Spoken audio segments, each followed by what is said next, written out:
Praise the lord, హల్లెలూయా. మన ప్రభువైన యేసుక్రీస్తు నామం పేరట ఈ ఉదయకాలపు శుభాభివందనాలు తెలియజేస్తున్నాం. దేవుని బిడ్డలారా, ఎలా ఉన్నారు? దేవుని కృప తోడుగా ప్రతి ఉదయం యేసు ప్రభు వారి యొక్క ప్రేమగల మాటలు వినటానికి ప్రభు ఇచ్చిన శ్రేష్టమైన కృపను బట్టి యేసయ్యకే సమస్త ఘనత మహిమ ప్రభావం కలుగును గాక. మిమ్మల్ని బట్టి యేసయ్యకే స్తోత్రాలు చెల్లిస్తున్నాం. ఎలా ఉండాలి నా ప్రతి దేవుని బిడ్డలారా? భూమి మీద జీవించిన ప్రతి మనిషి ఏదో ఒక శ్రమ, ఏదో ఒక శోధన, ఏదో ఒక పరిస్థితులు, సమస్యలు ఎదుర్కొంటూ మనుషులు చాలా బాధలు పడుతూ ఉంటారు. కొంతమంది తట్టుకోగలుగుతారు, కొంతమంది తట్టుకోలేరు. కొంతమంది అయితే ఇక లోకంలో ఎవరికి బాధలు లేవు, నాకే బాధలు ఉన్నాయి అన్నట్టుగా చాలా ఫీల్ అయిపోతూ ఉంటారు, చాలా బాధపడిపోతూ ఉంటారు. ఒక వ్యక్తి ఇట్లానే చాలా బాధపడిపోతున్నారు.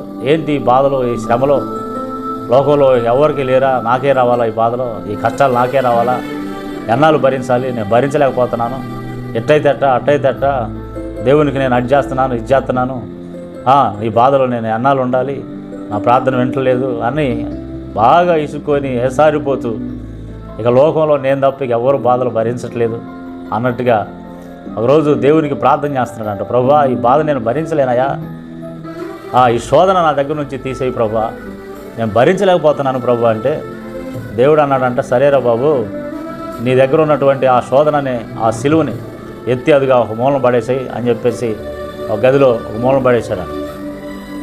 పడేస్తే ఇప్పుడు ప్రశాంతంగా ఉంది అని చెప్పేసి అని అనుకుంటున్న క్రమంలో మరలా దేవుడు విన్నాడంట, మరి నీకు సులువుగా, అంటే నువ్వు మోయలేని అంటున్నావు కదా, నువ్వు మోయగలిగింది ఏదో సులువుగా, నీకు సులువుగా ఉండదు ఏదైనా ఒకటి తెచ్చుకోపోని మళ్ళీ ఆ గదిలో పంపిస్తే చాలా సిలువులు కనిపిస్తూ ఉంటాయంట.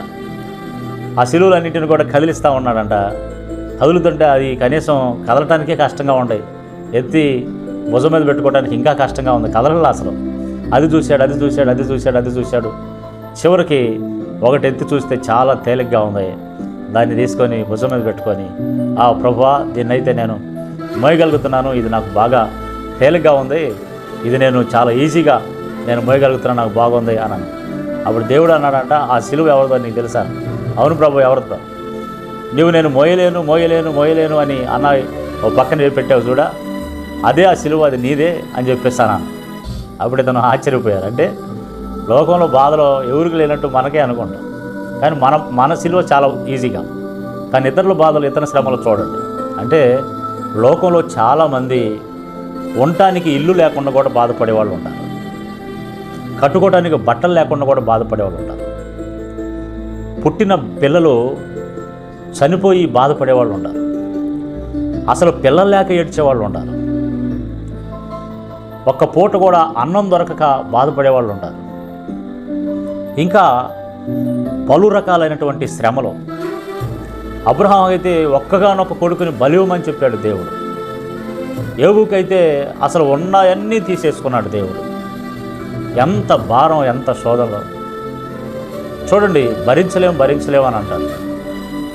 అందుకనే పరిశుద్ధ గ్రంథం బైబిల్లో దేవుడు ఒక మాట చెప్తాడు. 1 కొరింథీయులకు రాసిన పత్రిక 10వ అధ్యాయం 13వ వచనంలో, సాధారణముగా మనుషులకు కలుగు శోధన తప్ప మరి ఏదియో మీకు సంభవింపలేదు, దేవుడు నమ్మదగినవాడు, మీరు సహింపగలిగినంతకంటే ఎక్కువగా ఆయన మిమ్మను శోధింపబడనీయుడు, అంతేకాదు సహింపగలుగుటకు ఆయన శోధనతో కూడా తప్పించుకొని మార్గాలు కలగజేయవాడు. నువ్వు ఎంతైతే సహించుకుంటావో అంతే దేవుడు పెడతాడంట. ఒకవేళ దాని నుంచి విడుదల కలిగించే మార్గాలు కూడా దేవుడే చూపిస్తానని చెప్తున్నాడు. అప్పుడు సాధారణంగా మనుషులకు కలుగు శోధన తప్ప ఇంకేవి కూడా భూమి మీద ఉన్న మనుషులకి సాధారణంగా ఎలాంటి శోధనలు అయితే కలుగుతాయో అలాంటి శోధనలే మీకు కలుగుతాయి. దానిలో కూడా తప్పించుకునే మార్గాలు కూడా దేవుడు మనకి చూపిస్తానని చెప్తున్నాడు. నా ప్రియ దేవుని బిడ్డ, నువ్వు అనుభవిస్తున్న ప్రతి శోధన ఒక ఆశీర్వాదానికే, ఒక మేలుకేనని, ఒక దేవునికేనని. సహించుకున్న రోజు ఒక రోజు నీకు ఆ సహింపుకి, ఆ ఓర్పుకి, ఆ సహనానికి తగిన ప్రతిఫలం ఉంది, తగిన ఆశీర్వాదం ఉందని నువ్వు గుర్తించాలి. ఈరోజు నిన్ను అనరాని మాటలు అంటున్నారు, సహించుకో. అనకూడని మాటలు అంటున్నారు, సహించుకో. మాటల ద్వారా శోధన, ఆర్థిక ఇబ్బందుల ద్వారా శోధన, ఏమండి లోకంలో పలు రకాలైనటువంటి వాటి ద్వారా సాతాను రకాల శోధన. ఒకవేళ పరిశుద్ధంగా ఆత్మీయంగా జీవిస్తున్న బిడ్డవైతే దేవుని ద్వారా కొన్ని శోధించబడటం, మనుషుల ద్వారా శోధన, స్త్రీల ద్వారా శోధన, పురుషుల ద్వారా శోధన, పిల్లల ద్వారా శోధన, భార్య ద్వారా శోధన, భర్త ద్వారా శోధన, ఏ విధంగా శోధన నీకు వచ్చినా సహించుకోగలిగినంత మాత్రమే దేవుడు పెడతాడు. దాని నుంచి సహించుకోగలిగిన మార్గాలు దేవుడు చూపిస్తాడు. అందుకోసం ప్రభు వైపు నిరీక్షణతో ఎదురు చూడు.